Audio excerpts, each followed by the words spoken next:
Hi, good evening, everyone. Thank you for coming in. Don't worry, I'm not talking about any political campaigns here. I'm just talking about myself. It's an honor to be here because I actually was motivated at first to become an actor from the TED stage. I watched Adam Driver back in the day in his YouTube channel, why he became an actor, from military to an actor. Also, one of Indonesia's biggest director at the moment, Timo Cahyanto, used to be at this stage as well. So thank you for your time on a Saturday night in here. All right, introducing myself. So today I'm gonna take you guys on a journey more about my journey of becoming an actor, my ambition, my self-doubt, also why I'm a big believer in the magic of film, especially in the filmmaking in Indonesia. So a little about me. I am a University of Melbourne Bachelor of Finance graduate. It's one of my Melbourne friends too right there, hi. And next, no, previously. And I used to be in Singapore back in high school for in UWC of East, taking my IB diploma there. Ever since I was young, I was always raised in an international setting.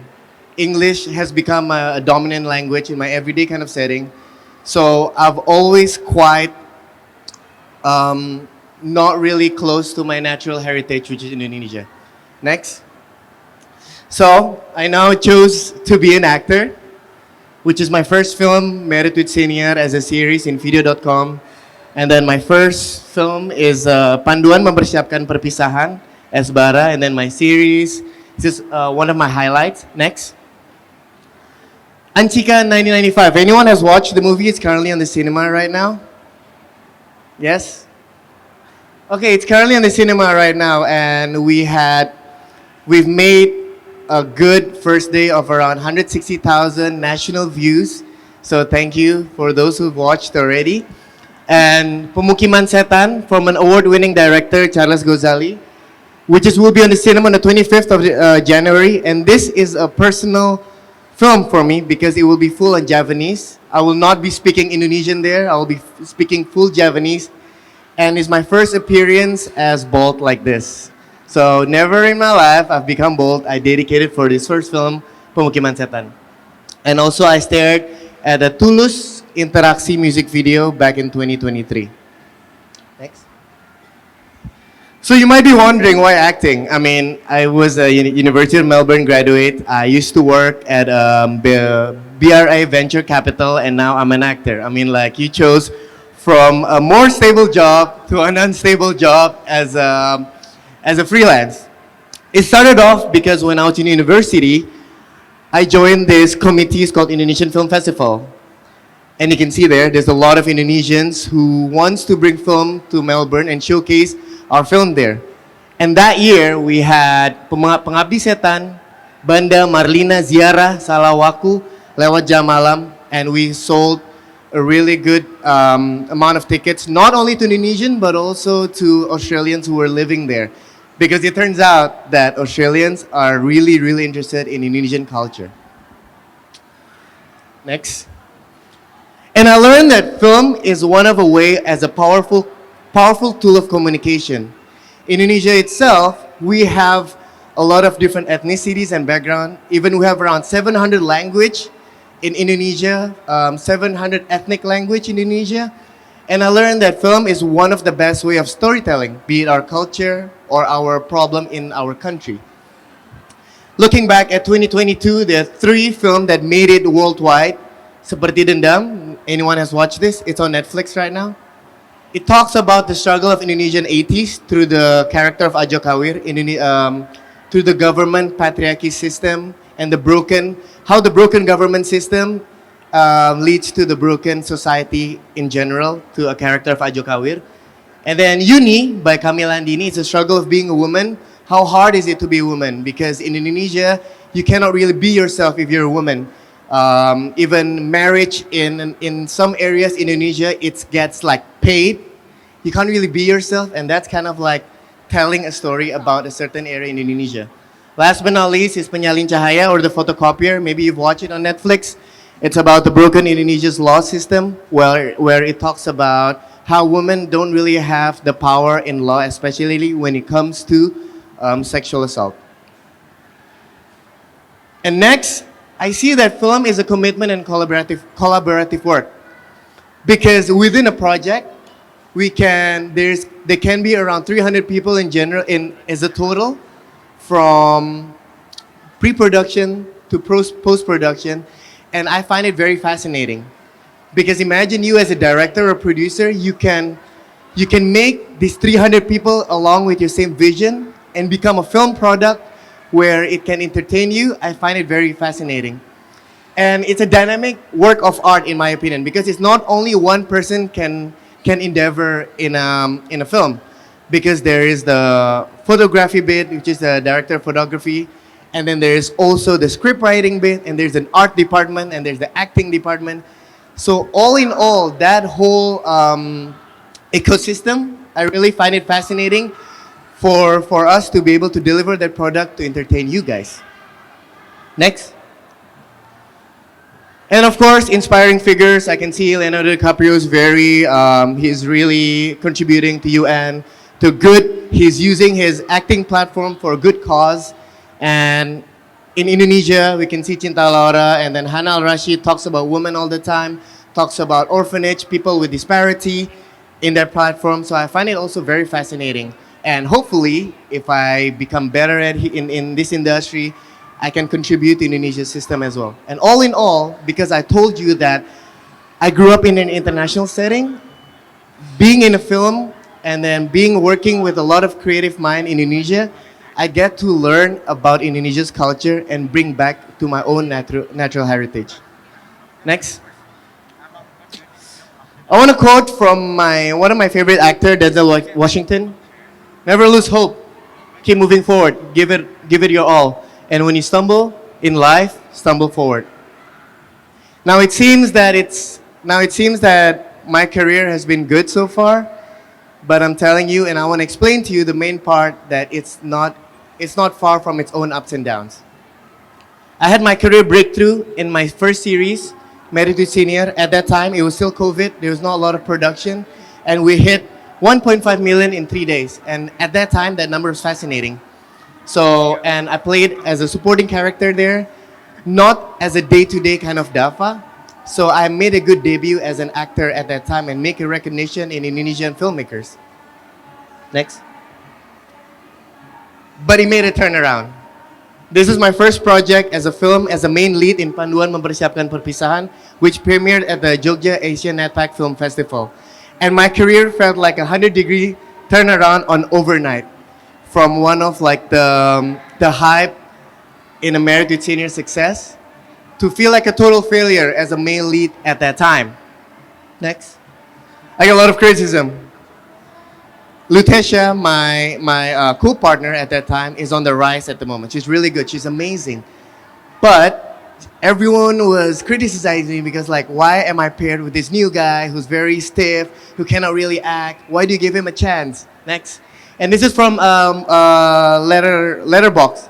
It's from YouTube, Twitter, and I get DMs, and that made me, of course, it really lowers my level of confidence. Next. So, how did I initially respond to my own criticism? Of course, there's a drop in level of confidence. I questioned myself if I can be an actor and if I made the right decision of leaving the business industry to the creative industry. And then self-limiting and beliefs. I had a lot of what ifs in me. I'm like, what if after that film, directors or producers don't want to work with me anymore?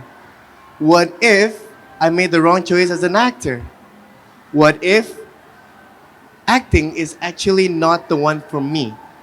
Because actually, in fact, my mom didn't really want me to work here. She's also an actress herself, but she morally wanted me to be in the business world. So when this happened, she was like, see, I told you, right? And then from the first year of making a commercial success debut as a supporting character, to the next year, I get really less offers in castings, auditions. It all went on a 100-degree total turnaround. Just as you know, the entertainment industry is very fluctuative. Performance is very crucial, and a small mistake can lead to a total replacement, be it your attitude, be it your performance. So, in film especially, people demand more of your performance because they pay to watch you. So if you give a mediocre performance, they will criticize you so much, and it really hit me mentally. And what did I learn? I quote from Rocky Balboa, one of my inspiring figure as an actor. This monologue always gives me goosebumps. He says, and I summarize, you, me, nobody is gonna hit as hard as life. But it ain't about how hard you hit. It's about how hard you can get hit and keep moving forward. How much you can take hit and keep moving forward. That's how winning is done. Now, if you know what you're worth, and go out there and get what you're worth. Next. So one of my first self-discovery is I found a better circle of friends. I can know which friends who dearly support me, who really wants me to grow, and who really wants me to learn from my mistake. Not only on the wins, not only on the good ones. Oh, you know, when I had my first commercial success debut, everyone was congratulating me. But when that happened, everyone don't congratulate me anymore. But I can tell which ones is actually going to be there for you. So you keep them. You keep this circle of friends because you know that they're there in your lowest point or your hardest point in life. And you know that they're there for you to grow as a person. Next. I also want to quote from Joko Anwar. Joko Anwar is one of the most influential person in the film industry. He says it himself, don't be too harsh on criticism. It should not consume us. It should fuel our growth. If we are a creator, our work should not be a response of criticism, but it should reflect on our own authenticity. Next. So I find it fascinating. I learned another point, that failure is also a hand-in-hand part of success. It's not going to go anywhere, so you just got to make peace and deal with it. That's what I learned. And of course, I learned that I overcome my shortcomings. What can I do better? What can I do better next? How can I reflect on my performance? How can I give a better performance next time? And of course, then that ain't easy.